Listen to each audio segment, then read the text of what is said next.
going on, Jerome's? Your Minnesota Vikings are allegedly a 6-6, but firmly in the mix in the NFC. And yeah, the Packers allegedly have won a couple of games. Whatever.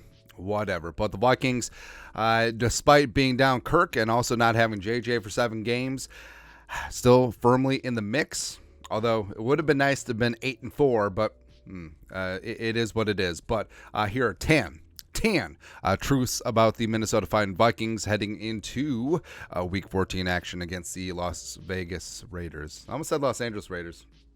That was a good time back in the day. Them filling up like a quarter of the Coliseum. Number 1, the Vikings effed up the last 2 games. Like royally effed things up. And it's rough, man, because the Vikings shoulda, coulda, woulda beat the Broncos, even though the Broncos were playing some decent ball. The Bears, whatever. The Bears had some time to think about it, but the Bears game may have been the most frustrating Vikings game I've ever seen, and I had to step away because is this recency bias? Is this being a prisoner of the moment? But no, like that really was it, where your defense allows 12 points and you lose.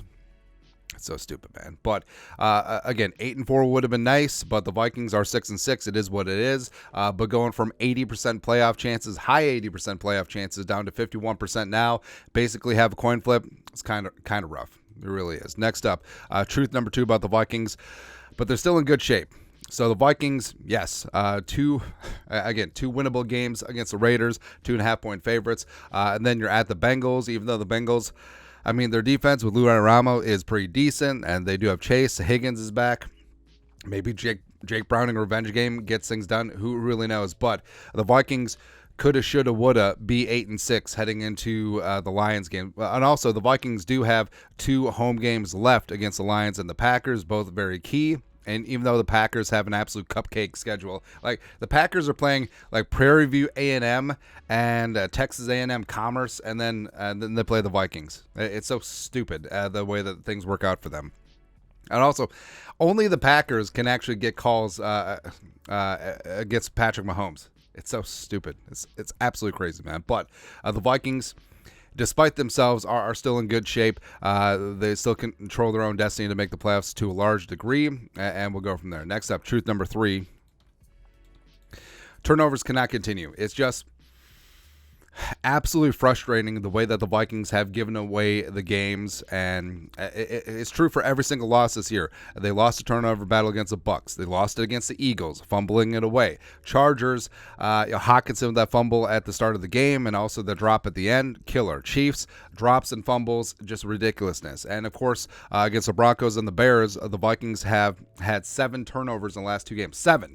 7 turnovers in the last 2 games, and they lost both games by a combined 3 points, which is just absolutely frustrating. And that's the thing about the Vikings right now, man, is that the talent is there. I mean, the Vikings won 5 games in a row. They won 6 out of 7, and despite no Kirk Cousins, despite no Justin Jefferson, that defense is rounding into form as a top 5-7 unit in the league. And the whole thing is, if the Vikings do not turn over the football, if the Vikings don't have the ball bounce funny with fumbles, if they literally hang on to the football, if they stop dropping passes, I mean, this team should have easily beat the Eagles. They should have easily beat the Chiefs. They did beat the San Francisco 49ers, by the way. No big deal.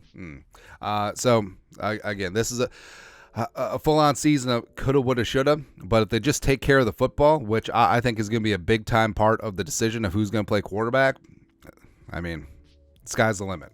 It truly is. Next up, truth number 4. Play whichever quarterback will feed JJ. Now, Justin Jefferson, hamstring is good to go. Looks to be returning against the Raiders and the Vikings. I mean, they get a nuclear weapon returning, so hopefully that will help the vertical passing game, which has been pretty inert since Kirk Cousins left. But play whichever quarterback is going to take care of the football and get 18 the ball, and that's really what it comes down to. And could it be Dobbs? Sure. But Dobbs also has 8 turnovers in the last 4 games. Jaron Hall will take care of the football, except he's a rookie. Nick Mullins, who knows? Although Nick Mullins came from the Raiders, so Raiders revenge game coming up. Who knows? Next up, number 5. Kevin O'Connell needs to not give a F. So the Vikings, the Vikings made some hay in the middle of the season because, especially against the Falcons and especially in the first half against the Saints, Kevin O'Connell was on one, man. And he was coaching some of the best ball of his career. Very brief head coaching career because, no JJ, no Kirk Cousins. You got nothing to lose. And that's the way that you need to play. Because if this team plays not to lose, if they play not to lose, they're going to lose. But if they play like they have nothing to lose, that makes them very dangerous. So you got to take some chances. And if it's going to be Dobbs, use some plays that use his legs. Let's get some read options. Let's get some RPOs. Let's do a little something. But playing not to lose is going to get you losing. And that's what's so frustrating. The conservativeness against the Broncos cost them the game. It almost cost them the Saints game in the second half. And also the vanilla game plan.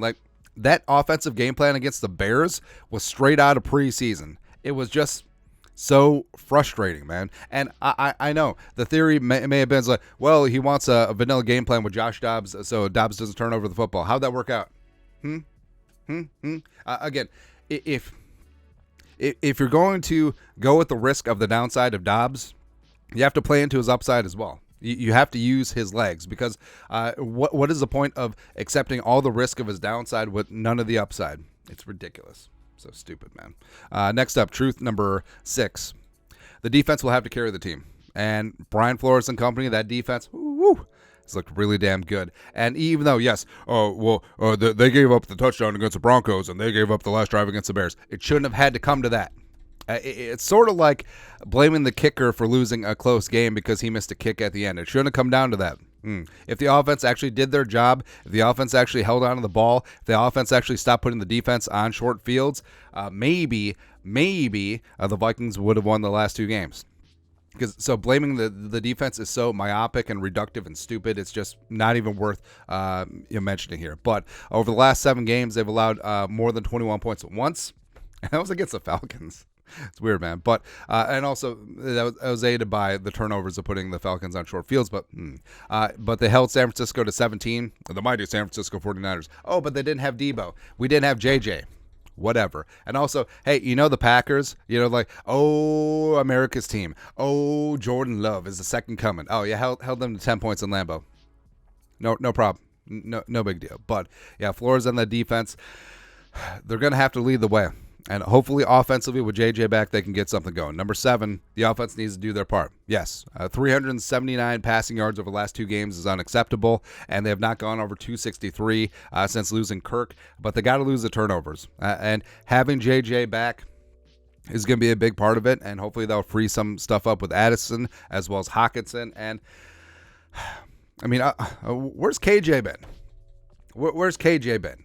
And Brandon Powell needs to stay in the picture too, and they also need to get more work to Ty Chandler, and Madison needs to take care of the rock and just go from there, man. Next up, number 8, the offensive line needs to rebound. So that's part of the problem, man. So the Vikings rolled out this vanilla offensive scheme and basically let Montez Sweat and that Chicago Bears pass rush tee off on Josh Dobbs. 20 pressures and 3 sacks allowed, and O'Neal uncharacteristically allowed 6 pressures and 2 sacks to Montez Sweat, which is absolutely inexcusable. And all season long, the offensive line has gotten these plaudits from the analytics community that they're one of the best O-lines in the game, and they are, and they truly are. But in your building, you allow they're bad against the run, but decent with the pass rush. But you basically allowed a whatever front 7 to handle you. That's... Dobbs gets a lot of blame for the offense, but the offensive line against the Bears was just equally as atrocious. And they need to step up down the stretch. And, the rest of the way, you got Max Crosby, you got Hendrickson, you got Hutchinson, the Lions, you got Rashawn Gary, the Packers. It's not like it gets any easier in terms of stopping the opposing pass rush. So they got to get their ish together, man. Just absolutely inexcusable how they played last Monday night. Next up, number 9, pay Danielle. Other side of the coin, Danielle Hunter, he's only 29. He's got 4 to 5 years left of his prime. He's 51 pressures, 13.5 sacks, 3rd in the league, 18 tackles for loss, leads the NFL. Pay Danielle. He is the game wrecker. He is the guy that stirs a drink on defense. And any guy that so if you let him go, you can't franchise tag him. You'll get a 3rd round compensatory pick in 2025. Congratulations. But any guy that you draft to replace Danielle Hunter, you hope that he's 50 cents on the dollar that Danielle Hunter is. He is a game changer. He is the engine that makes this defense run. Got to keep him. And plus the fact that he's not just a sack-loving prima donna, the fact that he plays the run, the fact that he has adapted extremely well to the new Flores scheme, keep him. Danielle Hunter is a cornerstone of this defense. You cannot let him walk out that door. Next up, number 10. This team is dangerous if it wants to be. And that's the whole thing, too. Like, the defense... This team is dangerous. The defense is playing like a top 10, sometimes even top 5 unit. You can win a lot of games with it. And with Justin Jefferson back, Kevin O'Connell needs to get out of his own head. Like, stop playing not to lose. It's ridiculous because you're on house money. After you start out 0-3, 1-4, everyone wrote you off. You're riding back right now. I mean, you are. Basically, Kevin O'Connell just puckering up has cost the Vikings the Broncos game, it cost them the Bears game, and nearly cost them the Saints game, right? So you got to get back to being swashbuckling. Yeah, against the Falcons, he was on one. First half against the Saints, absolutely was on one. You have to play like you have nothing to lose because you don't. Everyone wrote you off after the 0-3, 1-4 start, so start playing like a team that's going to play fun, fast, free football as opposed to, oh, hope we don't lose the playoff spot, hope we don't do whatever. Just go into every single game just like F it. I mean, that's what it needs to come down to. The Vikings need to play fun, fast, free football. F it. Actually, number 11. Because why the hell not? Number 11, Kirk Cousins will be the quarterback in 2024. He will. I think that, the way that Dobbs played over the last 2 games, absent Jaron Hall starting and looking like the franchise guy over the next 5 games, which who knows, Kirk Cousins will be back in 2024. They'll work it out money-wise. I think that Kirk realized that this is the best spot for him, and there isn't going to be a lot of tailor-made spots for him because Brock Purdy is going to be entrenched in San Francisco now. Atlanta. Sure, but are you really going to roll with Arthur Smith? Probably not. But I think that the Vikings and Kirk realize that they're better together, and they'll suture things up. They'll probably give Kirk like a 2-year deal, but really it's a 1-year deal. I think that his injury could depress his market value as well as his age. So I think that Kirk will also leave a little something on the table. Take care of his guys like Justin Jefferson and Christian Darrisaw and Danielle Hunter. But these last couple of games without Kirk, and the fact, like we said, the Vikings haven't gone over 263 yards passing since the Vikings lost Kirk Cousins. I think that Kirk has gained a new appreciation from the fans, and the team already loved him, but I think the team even values him even more at this point. So I think that things will work out, but we'll see what happens. But that's it. That's 10. Well, 11. Truths on a Monday about the Vikings. Let us know your thoughts and our thoughts in the comment section below. Subscribe for daily Vikings takes. Want to support the work? Put a little something in the Venmo. But till next time, Skol, production value.